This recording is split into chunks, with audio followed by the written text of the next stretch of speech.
We've been getting a lot of questions at the shop in regards to tree stand trajectory, where to aim on a deer, and how it affects the angles when you're 15, 16 feet up in a tree. We're going to go into a little detail on that today to help you out in the stand this fall. So the first thing we're going to talk about today is the yardage you're going to shoot when you're up in a tree stand. Now, gravity only affects your arrow on the flat distance. So if the base of your tree and the animal is 25 yards apart, your shot in your tree stand is going to look a lot further, but you're going to shoot it for the flat distance. Now, a lot of people get confused with this. There's cut charts for it if you're a tournament archer, but the best advice I can give anybody would be buy yourself a rangefinder with the arc technology or the angle compensation technology, depending on what brand you're buying. This is the Wild Game Innovations Halo XL 450. I've been using this the entire year for 3Ds and in and out in the woods, just checking to see how it works. This is a phenomenal rangefinder for about $125 or less.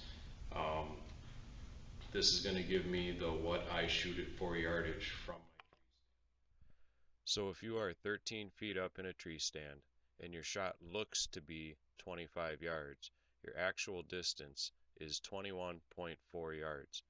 What this is going to do is generally make you shoot high if you shoot it for the visual distance, not the actual distance. So with that in mind, we want to look at our point of impact and where we are going to shoot that animal. So now we're going to talk about shot placement.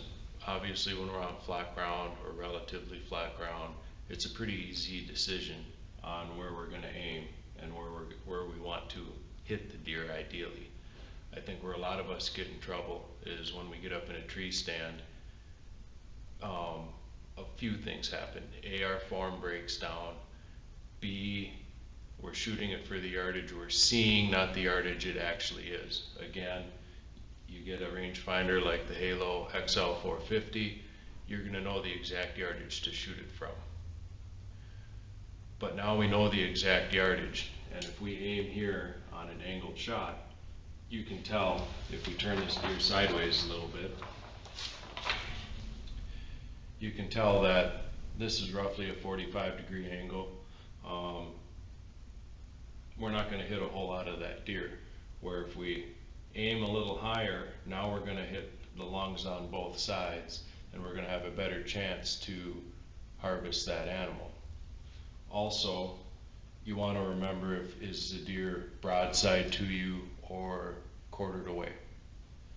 I personally love quartered away shots. I think they are the nicest shot to take because you have the most room to kind of wiggle room one way or the other.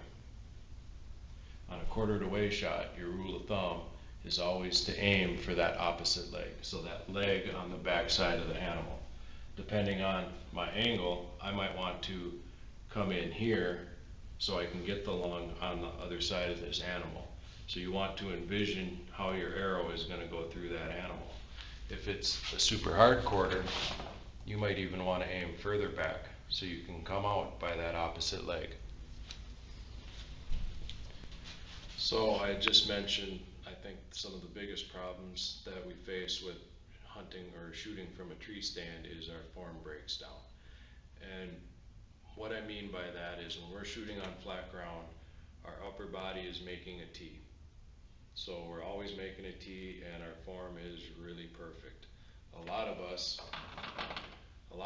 will aim at what we're aiming at and draw this way. Well, now if we stand up straight, we have really bad form, and we don't think of that when we're deer hunting.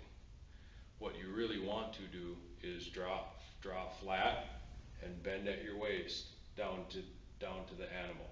That keeps your upper body in the T shape throughout the entire shot. Good luck this fall, and remember to send us your success stories and pictures, or drop them off at the shop. Happy hunting.